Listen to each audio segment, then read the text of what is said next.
បងប្រុសម្នាក់រៀនចប់វេជ្ជបណ្ឌិតប៉ុន្តែដោយសារយល់តម្លៃព្រះធម៌ក៏ដើរតាមលោកគ្រូសានសុជាដោយលោកគ្រូសានសុជាមិនបានឲ្យលុយសំបី100រៀលដូច្នេះសូមស្ដាប់ការរៀបរាប់របស់គាត់លំអិតចឹងចប់វិជ្ជាបណ្ឌិតហើយឥឡូវមកដើរបធរជាមួយលោកគ្រូ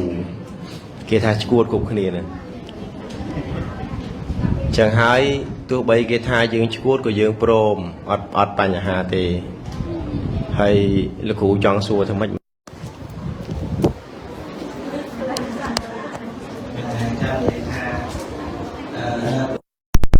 ញុំខំរៀនមែនទេ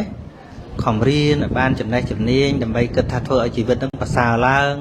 ឬក៏អាចធ្វើឲ្យផ្លូវចិត្តនឹងភ្លឺស្វាងឡើងប៉ុន្តែបើសិនបើវិជាខាងក្រៅហ្នឹងពិតជាធ្វើឲ្យចិត្តប្រសើរឡើងមែនទំនងជាលោកដុកទ័រមិនយកពធនឹងសំខាន់ឲ្យមើលទៅអានេះខ្ញុំគិតទេណាតែសម័យខ្លួនគិតមិនបាទអញ្ចឹងសូមក្មួយរក្សាភាពសុខន្តិចិត្តចប់ហើយកម្មវិធីអញ្ចឹងក៏សូមជម្រាបពុកម៉ែបងប្អូននិងលោកយាយលោកតាទាំងអស់និយាយពីប្រវត្តិខ្លួនបន្តិចអញ្ចឹងពេលដែលការពិសិក្សាកាយពីនៅកុមារភាពនោះគឺសិក្សាបដាចិញ្ចឹមមាន់បដាគឺចូលចិត្តចិញ្ចឹមមាន់ហើយចូលចិត្តសម្រាប់សត្វម្យ៉ាងទៀតឪពុកក៏ជាអ្នកឆ្លោះសត្វស្រាប់ទៀតអញ្ចឹងទៅក៏ចូលចិត្តនៅមុខរបរហ្នឹងហើយដល់រៀនទៅមិននឹកស្មានតែខ្លួនឯងរៀនចប់ថ្នាក់វិជ្ជាបណ្ឌិតទេព្រោះការនោះយើងនៅធ្វើស្រែអនាគតទៅដឹងតែមានគូមួយហើយស្រែពុកចែកឲ្យបណ្ណាយើងដឹងហើយប្រហែលអាយុ40ឡើងដឹង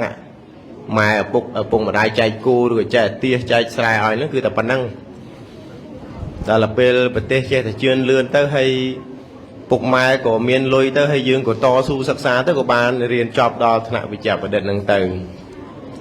ហើយពេលដែលយើងរៀនហ្នឹងតាំងពីទូចមកគឺជល់មន់ជល់តែក្រឹមលេងបាល់លេងអីចឹងទៅសុបាយបើមិនជឿសួរក្មេងៗជល់តែក្រឹមជល់មន់ឬក៏លេងបាល់អីហ្នឹងគឺសុបាយមិនសូវរៀនប្រហែលទេដល់ពេលរៀនពេទ្យចប់ទៅនឹកឃើញថាគណៈពេលរៀនពេទ្យហ្នឹងគេថាអូបន់ឲ្យតែចប់ឯងព្រោះរៀនមិនស្រួលណាអញ្ចឹងក្មេងៗបើដឹងតែគ្រូលីបអីអនេះគ្រូឲ្យលីបមកស្ដាប់ធម៌ហ្នឹងនេះតាមមើលហ្នឹងហើយអញ្ចឹង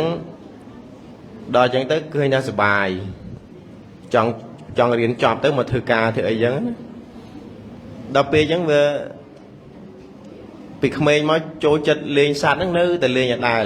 ហើយបាញ់សត្វបាញ់អីហ្នឹងគិតថាសុបាយទៅស្ទូចត្រីទៅស្ទូចនេះដូចសុបាយបានមកផ្លែតអស់សុបាយយូរជិះឡានដើរស្ទូចត្រីដើរបាញ់សត្វហ្នឹងស្ទើរតែ24ខេត្តក្រុងនៅតែសុបាយបានតែផ្លែតវាអត់សុបាយតទៀតណាបាទអញ្ចឹង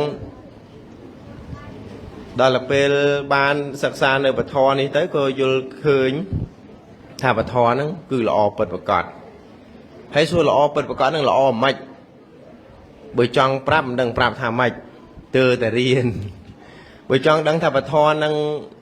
ល្អមិនខ្មិចទើតែរៀនសិនបានហើយមិនប្រកាសថារៀនហ្នឹងល្អឯង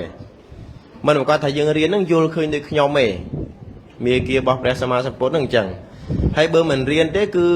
ដឹងតែអត់បានតែម្ដងដោយសារអីព្រោះខ្ញុំថ្មីត្បិតតែខ្ញុំលេងជុលសัตว์ឬក៏លេងបាញ់សัตว์បាញ់អីនឹងក៏ពិតមែនតែខ្ញុំចូលចិត្តស្ដាប់ធម៌តាំងពីក្មេងដែរ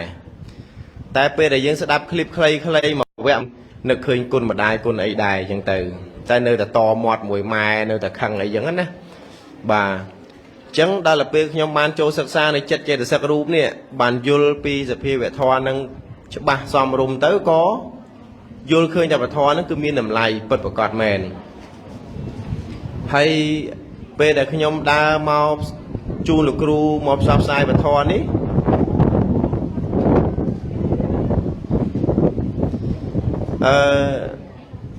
មានន័យថាពីមុនមកខ្ញុំបិទកន្លែងការងារខ្ញុំហ្នឹងគឺខ្ញុំដើរបង់ត្រីដើរបាញ់សត្វអីជាធម្មតាមិនហ្នឹងទៅយល់ធម៌ហ្នឹងបានមកជូនលោកគ្រូណាមុនស្គាល់លោកគ្រូមុនយល់ពធហ្នឹងដើរបាញ់សត្វអីធម្មតាអញ្ចឹងគ្រាន់តែថាដូរពីបិទទ្វារបិទផ្អាកព្យាបាលជំងឺមួយរយៈដូរពីបាញ់សត្វមកជូនលោកគ្រូឯងពីមុនបិទទ្វារដើរសាងបាប ឥឡូវនេះបិទទ្វារដើរសំកុសលតែសួរថាកុសលហ្នឹងនៅរៀននៅផ្ទះបានទេបានក៏ប៉ុន្តែដោយឃើញពីគុណតម្លៃនៃពធនេះល្អខ្លាំងពេកដោយមិនយកអ្វីមកប្រៀបផ្ទឹមមិនបានហ្នឹងក៏ដើរចែកចាយហើយដើរចែកចាយសមត្ថភាពខ្ញុំហ្នឹងអត់មានទេអញ្ចឹងលោកគ្រូគាត់មានសមត្ថភាពក្នុងការផ្សព្វផ្សាយក៏ស្ម័គ្រចិត្តរួមដំណើរនឹងជួបលោកគ្រូចង់ទៅដល់ទីណាឬក៏មានញាតិបធរអញ្ជើញនៅទីណានៃប្រទេសកម្ពុជាគឺខ្ញុំជួបលោកគ្រូទៅបាទគឺមានតែប៉ុណ្្នឹងទេដោយសារឃើញតម្លៃបធរហ្នឹងវាល្អពេកល្អជាងអ្វីៗទាំងអស់ដែលវិជាផ្សេងมันអាចយកមកប្រៀបផ្ទឹមបានទេចឹងហើយបើសិនបើបងប្អូនឬក៏ក្មួយចង់ដឹងថាតើព្រះធម៌នេះមានតម្លៃយ៉ាងណាមានតែចូលសិក្សានៅព្រះអភិធម្មដែលជាធម៌ល្អប្រសើរហើយក្រៃលែងចឹងខ្ញុំមានប៉ុណ្ណឹងលោកគ្រូហ្នឹងហើយបានចម្លើយខ្លះហ្នឹងហើយចឹងគ្រាន់តែបណ្ដាំថាលោកអ៊ំសានសុជាប្រាប់ថាបើឥឡូវហ្នឹងរវល់រៀនសូត្រអីធ្វើលំហាត់មិនតាន់អីចាំមើលចាំដល់រៀនចប់អីហ្នឹងដាក់ខុសមួយទៀតគឺខុសធម៌ដាក់មកវគ្គមើលឲ្យចេះចិត្តចេតសិករូបហើយទៅរៀនមួយគ្រូណារៀនទៅប៉ុន្តែរៀនឲ្យចេះចិត្ត89ដួងចេតសិក52រូប28រៀនអាហ្នឹងមកខុសទៀតមើលអាហ្នឹងខុសសម្រាប់ជីវិតបងអូនខ្លួនឯងផ្ទាល់សរុបមកសូមបងប្អូនរៀនមេរៀនជីវិតទាំងអស់គ្នាព្រោះព្រះធម៌រៀនសម្រាប់យកមកអនុវត្តប្រចាំថ្ងៃមិនមែនគ្រាន់តែសូត្រដើម្បីបានបុណ្យទៅកើតឋានសួគ៌តែមួយមុខនោះទេ